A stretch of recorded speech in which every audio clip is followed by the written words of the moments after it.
তরকারিটা হয়ে গেছে, আমি এতে ঢেলে দেবো একটা থালায়।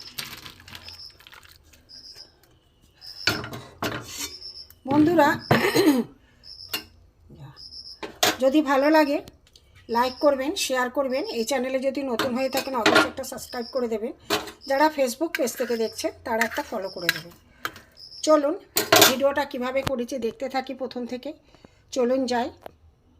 ভিডিওটা দেখার জন্য আপনাদের কাছে অনুরোধ থাকলো, আর কমেন্ট করে জানাবেন কেমন হয়েছে। হ্যালো বন্ধুরা, জিবি ভ্যারাইটি থেকে আপনাদের স্বাগত। আজ আমি এখানে দেখুন চিংড়ি মাছটা পুরো খোসা ছাড়িয়ে ধুয়ে নিয়েছি। এখানে নুন হলুদ একটু আমি মাখিয়ে নেব। এর একটা আমি রেসিপি করব। নুন হলুদটা আমি মাখিয়ে রেখে দিলাম। পুরো খোসা ছাড়ানো চিংড়ি মাছ, দেখতে থাকুন বন্ধুরা। এখানে আমি কিছুটা বেসন নিয়ে নিয়েছি।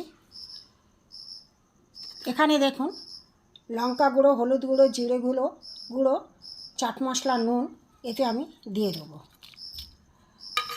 এখানে আমার দেখুন চিংড়ি মাছের খোসা ছাড়ানো, নুন হলুদ মাখানো, এটা আমি এতে দিয়ে দেবো।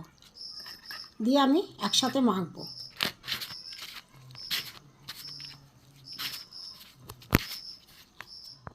একসাথে মাখবো, অল্প করে একটুখানি জল দিয়ে দেবো।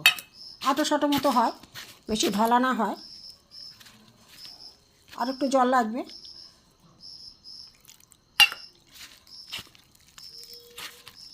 এর সাথে আমি মাখিয়ে নেব। বন্ধুরা, এখানে কিছুটা খাবার সোডা আছে, দিয়ে দেবো। বন্ধুরা, কড়া বসিয়ে দিয়েছি, সাদা তেল দিয়ে দিয়েছি। এখানে চিংড়ি মাছের, বেসনের চিংড়ি মাছের যে পুর করব, বড়া করব, এইটা আমি আস্তে আস্তে দিয়ে দেবো। বেশি গরমে আমি দেবো না, তেল অল্প গরমেই দিয়ে দেবো। একটা করে চিংড়ি মাছ দিয়ে বেসন দিয়ে এইভাবে আমি সব দিয়ে দেবো, দেখতে থাকুন। এবার আমি একটু উল্টে দেবো।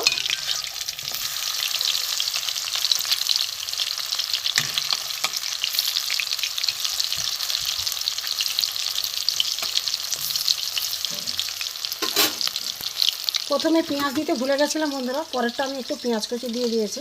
আর কিছুটা আছে করে দেখাচ্ছি, একটু লাল করে ভাজা হোক, তারপরে দেখাচ্ছি। বন্ধুরা, চিংড়ি মাছের বড়াগুলো হয়ে গেছে, আমি তুলে নেব।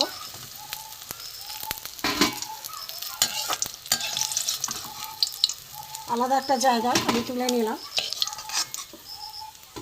প্রথমবারে বেসনের এই যে পেস্টটা করেছিলাম, এতে আমি পেঁয়াজ দিতে ভুলে গেছিলাম, একটু পেঁয়াজ কুচি দিয়ে দিয়েছি। এবারে প্রত্যেকটা চিংড়ি মাছে বেসন লাগিয়ে আবার আমি ভেজে নেব। পেঁয়াজ কুচিটা দিলে টেস্টটা হয়। এবারে এগুলো দিয়ে দিয়েছি, আমি উল্টে দেবো একটা একটা করে। প্রত্যেকটা চিংড়ি আছে বন্ধুরা, চিংড়ি দিয়ে বেসনের গোলাটা ভালো লাগবে দেখবেন, এইভাবে করে দেখবেন। আমি হলফ করে বলতে পারি এইরকম চিংড়ি রেসিপি কেউ করেনি। করে খেয়ে দেখবেন বন্ধুরা, খুবই ভালো লাগে। সেকেন্ড ব্যাচে যে দিয়েছিলাম বড়াগুলো হয়ে গেছে, এবার আমি তুলে নেব।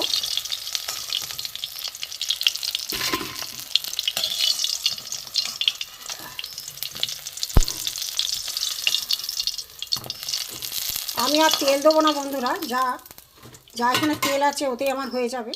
যা তেল আছে হয়ে যাবে। এতে আমি একটা তেজপাতা, একটা শুকনো লঙ্কা, আর এখানে আছে অল্প করে গোটা জিরে,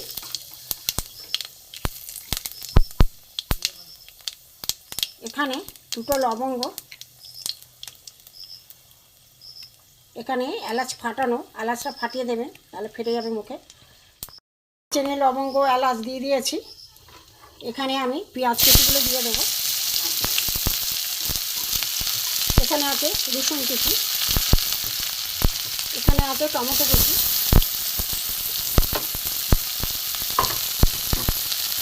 এগুলো একসাথে ফাটিয়ে দেবো, দিয়ে আমি একটু ভাজবো। এখানে কাঁচা আলু আছে ছোটো ছোটো করে, এটাও দিয়ে দেবো। একটু ভাজা হোক সবজিটা, তারপরে আলুটা একটু ভেজে নিলাম। এখানে মশলা আছে হলুদ, লঙ্কা গুঁড়ো, নুন, জিরে গুঁড়ো, ধনে গুঁড়ো, আদা বাটা, এগুলো আমি সব দিয়ে দেবো।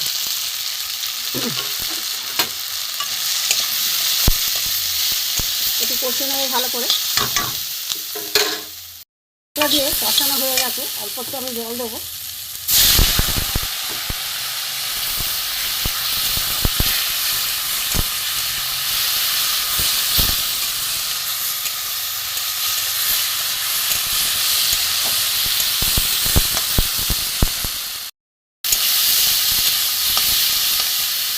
জল দিয়ে দেবো এবারে। সেদ্ধ হোক আলুটা। বন্ধুরা, তরকারিটা বসিয়েছিলাম, আলুগুলো সেদ্ধ হয়েছে দেখি।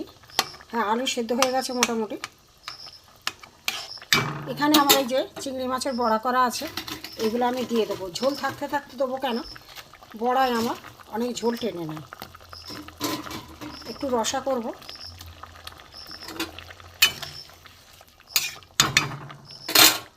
এটা হতে থাক, দেখাচ্ছি বন্ধুরা। বন্ধুরা, আমার চিংড়ি মাছের বড়ার তরকারি হয়ে গেছে। চিংড়ি মাছের জল বড়া হয়ে গেছে।